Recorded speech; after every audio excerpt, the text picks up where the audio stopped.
At nagbabalik tayo rito sa Asia's Party Club!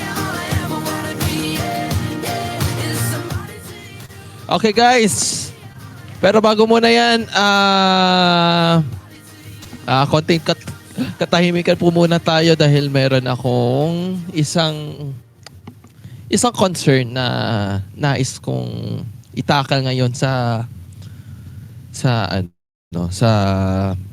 programa ko na ngayon. Alam na natin na pinag-usapan natin to sa May Tulugan, yung special na sa special edition ng May Tulugan, sa The Fellow Gamer Podcast, at sa iba't ibang programa that discusses gaming. And ayun na nga, yung sa mga nangyayaring radicalization, yung pagiging violente ng isang bata dahil sa kanyang hinaharap. At gusto po namin na magbigay ng pakikiramay sa mga naapektuhan ng mga campus shootings at mga school related violence na nangyayari ngayon dito sa ating bansa. Kabilang na dito yung Tacloban, kabilang na dito yung nasa Cavite, yung stabbing, and then yung sa Zamboanga. Naway bigyan po namin sila ng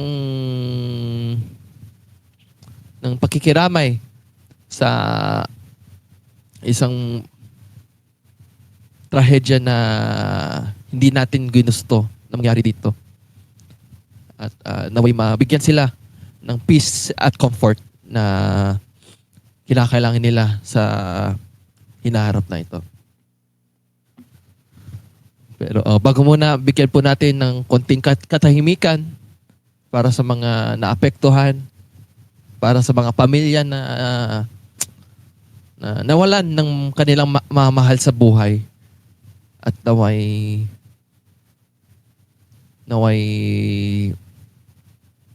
bigyan natin halaga na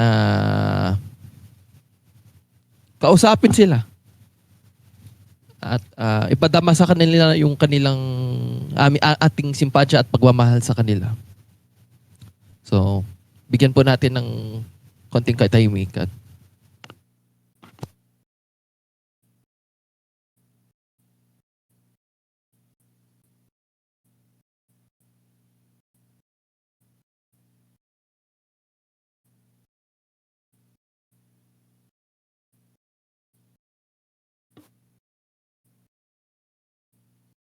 Maraming salamat sa mga nakikisimpatya at sa mga nakikiramay sa mga naapektuhan at hopefully ay matapos na po itong ganitong klaseng violence. Mga ganitong klaseng pangyayari na nagaganap sa ating mga eskwelahan, sa ating mga komunidad. At naway bigyan natin sila ng mental support na kinakailangan nila. So, ayun na nga. Pero, moving forward, nais ko rin na gustong ipadama yung aking opinion sa ating school shooting. Sa naging response ng government na biniblame nila yung video games dahil sa violence ng isang bata. Pero bago muna yan, sige Terry, ipakita mo muna yung sa mga gustong kung may kilala kayo or may hinaharapan kayong pagsubok na nangyayari sa inyong buhay o sa buhay ng inyong kaibigan o kasamahan, naway tawagin nyo ang crisis hotline ng national NCMH. 1553, yan po yung landline number po nila, and then for smart 0919-057-1553, tapos sa Globe 0917-899-USAP or 8727. At pwede rin puntahan ang kanilang Telemental Health Response, ncmhusaptayo.com.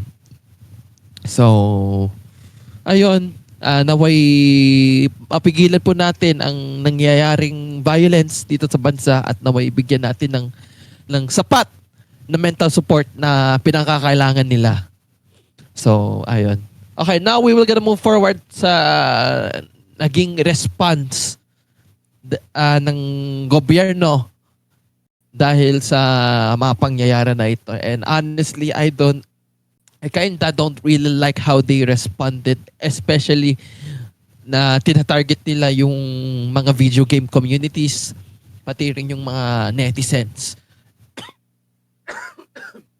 So, ayun na nga, nakikita po natin na yung mga headlines, nakikita po natin sa mga balita na apparently yung mga ilang mga government institutions in which hindi ko nababangkitin pa kasi baka ma-Angelo Flores pa ako. Pero sabi nila na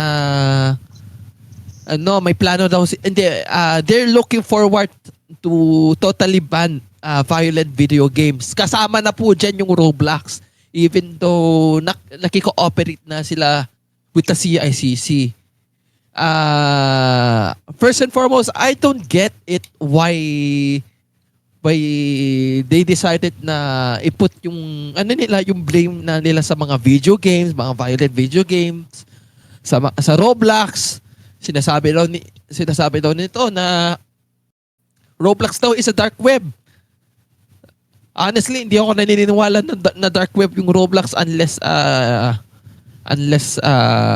napatunayan kaso in my end parang hindi napapatunayan Roblox for me is a really really fun gaming platform na I could get to hang out with my friends. I get to hang out with my closest friends, my peers, lahat-lahat na. At Roblox rin yung naging dahilan kung bakit nakakayanan ko na event out yung yung mga feelings ko. For example, medyo in a bad mood ako. Andyan si Roblox dahil kailangan ko ng siguro pampasaya or happy feel, ika nga. Pero ayun na nga unfortunately may mga government institutions na tinatarget yung mga violent video games. Gusto nila i-ban rather than i-regulate.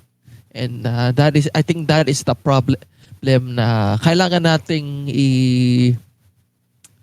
i-raise ang concern sa government. Kasi, ayun na nga,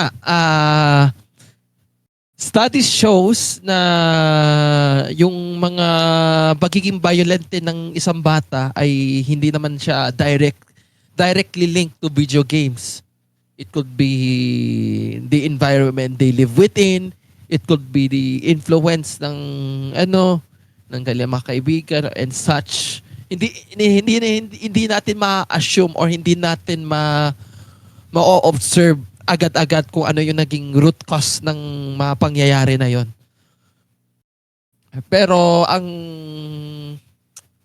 nais lang namin talaga is mabigyan ng support. Like for example, okay ka lang ba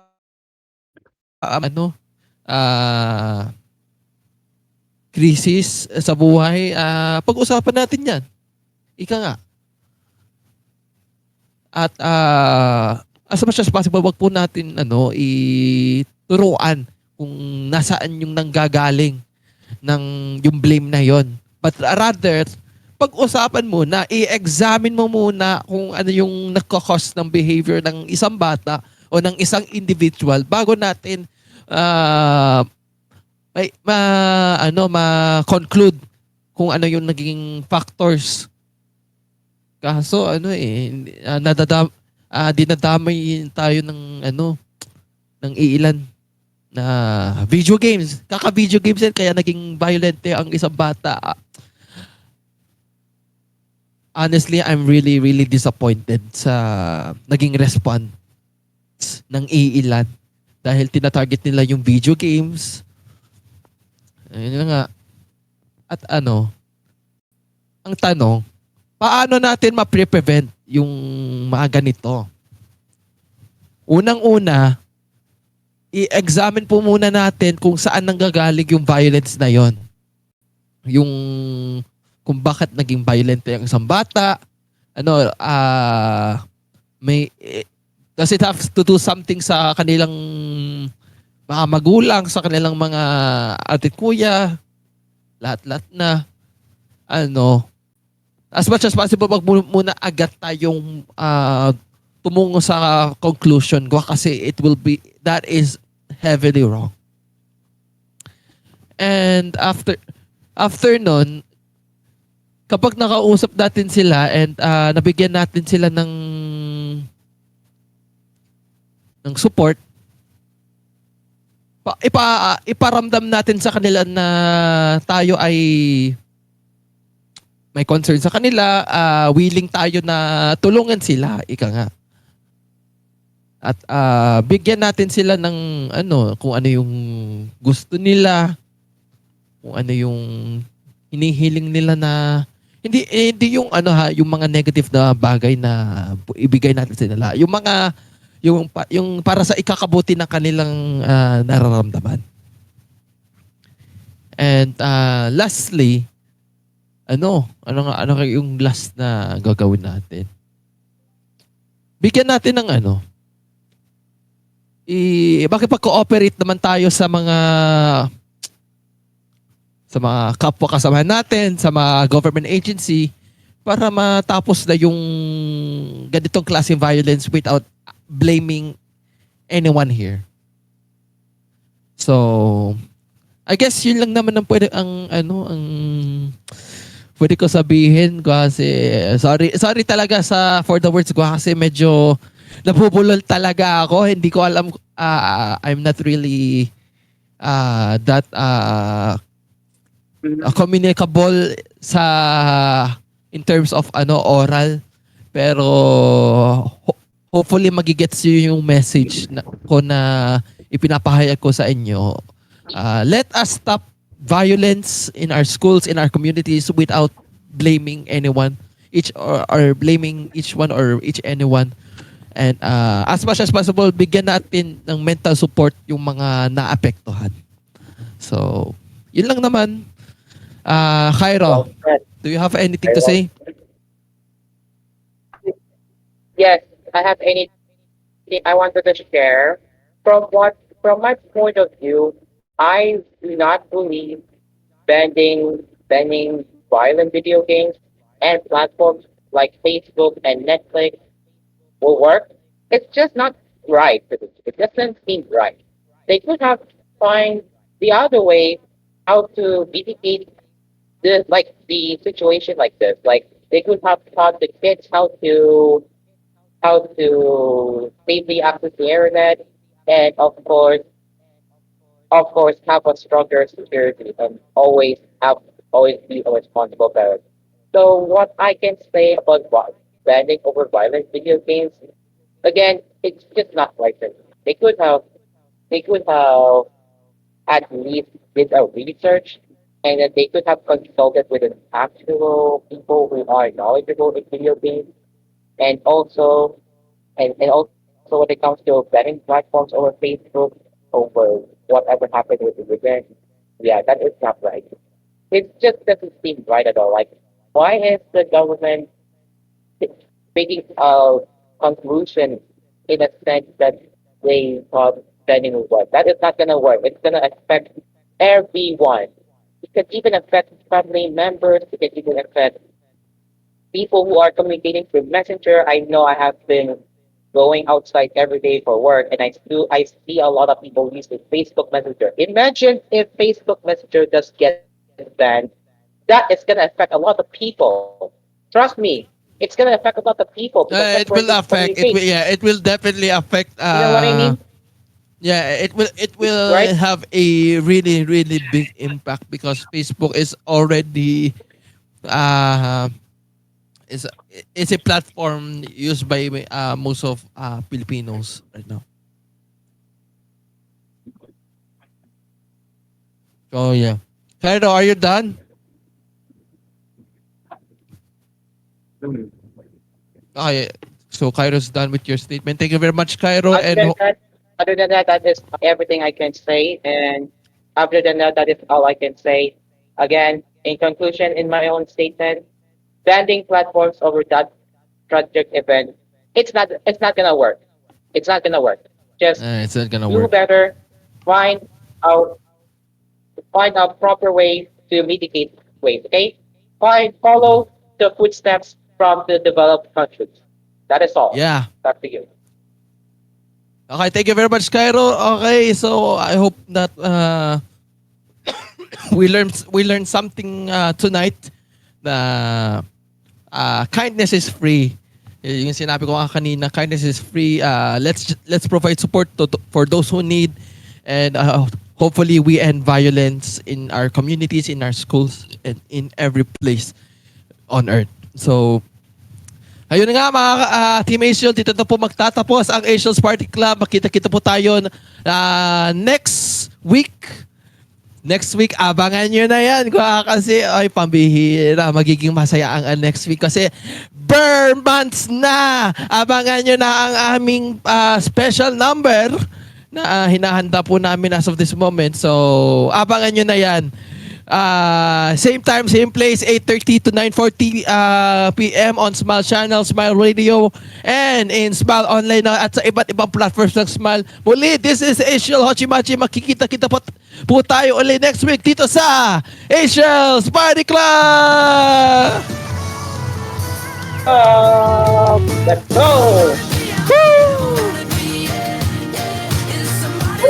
Bye-bye! I'll see you all Hoy, ba't next nanonood time. sila ng Chainsmoker Cat? Si Gio Gap at saka si What's the MSA. next program, Astrid? What's the next program? Kabayan, right? Kabayag ata. Ewan ko. Yeah, anyway, Kabayan will see the next program. Bye-bye!